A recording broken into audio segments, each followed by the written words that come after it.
उमर साहब, आप बताइएगा, अगर मार्केट में जाएं और आम आवाम से बात करें तो उनका क्या सेंटिमेंट है? क्या वो हुकूमत के इस दावे को मानते हैं कि वाकई महंगाई में कमी हुई है जैसे कहा जा रहा है? अच्छा, जी मैं सर। एक तो ज़रा एक गवर्नमेंट के हवाले से जिस तरह फ़खर बात कर रहे थे ना कि इनके 2 फ़ेज़ेज़ हैं। जी। मुझे ये एक ही फ़ेज़ लगता है कि जिसमें पहले पीडीएम की गवर्नमेंट थी, फिर दरमियान में इवन जो केयरटेकर सेटअप था वो भी इन्हीं की पीडीएम की एक्सटेंशन थी। और जो अभी शहबाज शरीफ गवर्नमेंट है ये भी पीडीएम की एक्सटेंशन है। वज़ीर ख़ज़ाना ज़रूर बदले हैं लेकिन जो एक स्क्रिप्ट है उसी के मुताबिक चीज़ें आगे चल रही हैं।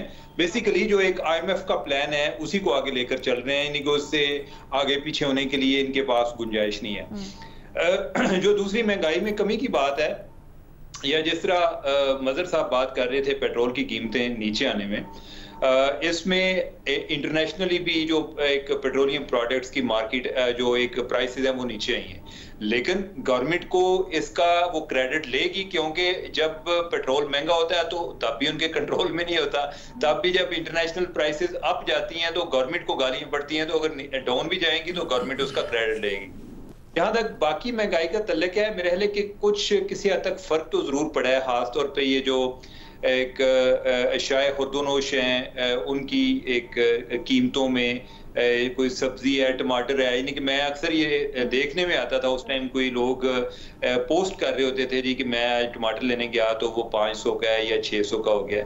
तो इस तरह की चीज़ों में इनकी कीमतों में तो कमी तो आई है। जहां तक अवाम का तल्लक है, अवाम के असल में चैलेंजेस इतने ज्यादा हैं कि उन्हें जब एक तरफ से कोई थोड़ा सा रिलीफ मिलता भी है तो बाकी चैलेंजेस जो है ना वो एक बड़े जैगेंटिक लगना शुरू हो जाते हैं। वो बड़ा लगता है कि एक और इश्यूज भी हैं, तो वो एट टाइम्स वो उसको फील कर भी नहीं सकते।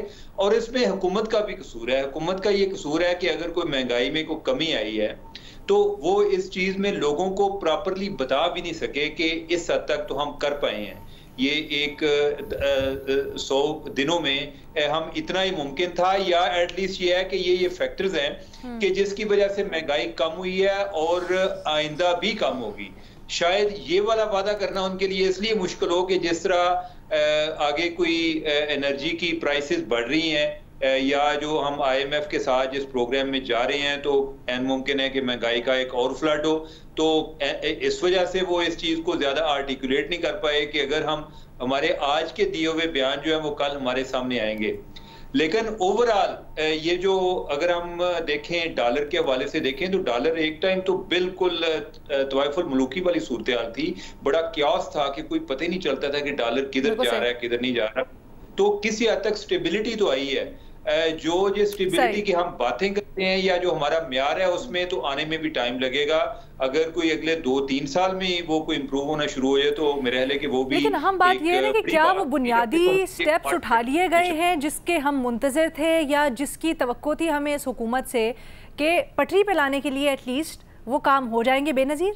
अलीना, पहली बात तो ये है कि जब पीटीआई की हुकूमत आई थी 2018 में तो उन्होंने हमें एक बेंचमार्क दिया था कि हम 100 दिन में ये चीजें जो है हम अचीव करेंगे। एक मतलब एक टारगेट सेट किया था। अब वो एक अलग बहस है कि वो अचीव कर सके या नहीं कर सके, कामयाब हुए या नहीं हुए, लेकिन एक बेंचमार्क था हमारे सामने कि देखिए पहले 100 दिन में ये वो करने की कोशिश करेंगे या करेंगे, उसी हिसाब से हम उनको जज कर सकते थे। इस हुकूमत ने ऐसे हमें कोई बेंचमार्क, टारगेट्स या कोई ऐसे वादे नहीं किए कि पहले 100 दिन में हम ये करेंगे, तो इनको जज करना जरा मुश्किल है। देखिए मईशत के बारे में मुझे ज्यादा पता नहीं है इसलिए मैं इस पर ज्यादा कमेंट नहीं करूंगी, लेकिन अभी तक जो खबरें आ रही हैं, जो चीजें मुझे डायरेक्टली अफेक्ट करती हैं, मैं उस पर जरूर बात करूंगी। जैसे सैलरी क्लास पे टैक्स बढ़ाने की बात हो रही है इस बजट में। इसके अलावा आज भी मैं पढ़ रही थी, मुझे पढ़ के बड़ी हैरानी हो रही थी कि आटा, चीनी, इस किस्म की चीजों पे 18% सेल टैक्स लगने जा रहा है, पे बिजली की कीमतें बढ़ने जा रही हैं। तो अभी कहना बड़ा मुश्किल है कि क्या वाकई में स्टेबिलिटी होगी, आईएमएफ से जब मुआहदा होगा उसके बाद क्या हालात बनेंगे। अभी अगर लग रहा है कि हुकूमत की तरफ पास कोई डायरेक्शन है तो क्या इसी डायरेक्शन में हुकूमत चल पाएगी, क्या इसी डायरेक्शन में हालात बेहतर होंगे या नहीं। एक और चीज मैं जरूर कहूंगी कि मईशत की जब भी बात होती है तो एसआईएफसी की बड़ी बात होती है, उस पर बड़ा जोर दिया जाता है कि एसआईएफसी जो है वो एक गेम चेंजर है और वो सब कुछ ठीक कर देगा। शायद कर दे, मुझे नहीं पता, अगले 5 साल देखते हैं। लेकिन अभी सेनेट में कुछ दिन पहले ये सवाल पूछा गया कि एसआईएफसी को 1 साल हो गया है बने हुए, तो एसआईएफसी कितनी फॉरेन इन्वेस्टमेंट मुल्क में लेके आया है। अच्छा, जो जवाब आया वो बड़ा अजीब सा था। जवाब आया SIFC एक बहुत अच्छा अदारा है, फुल स्टॉप। और पिछले 1 साल में $2 अरब आए हैं फॉरेन डायरेक्ट इन्वेस्टमेंट मुल्क में। अब इस जवाब में मुझे तो समझ नहीं आई, या शायद आपको समझ आई होगी, मुझे तो नहीं आई, कि क्या ये पैसे जो हैं वो SIFC के जरिए आए हैं, उनकी मेहनत से आए हैं, या किसी और वजह से आए हैं। दूसरी बात, ये पैसे कहाँ से आए हैं, कोई इसमें डिटेल, कोई ब्रेकडाउन नहीं दिया गया।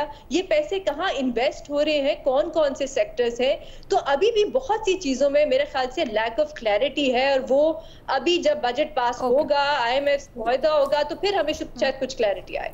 अच्छा, ऐसा ऐसे हालांकि बहुत सारे सवाल आते हैं, लेकिन एक चीज़ ज़रूर कही जाती है कि क्योंकि वन विंडो ऑपरेशन हो गया है, तो इसलिए जो काम करने वाले हज़रात, खासकर जो बाहर से यहाँ पर इन्वेस्ट करना चाहते हैं, उनके लिए कुछ ना कुछ आसानी हुई है।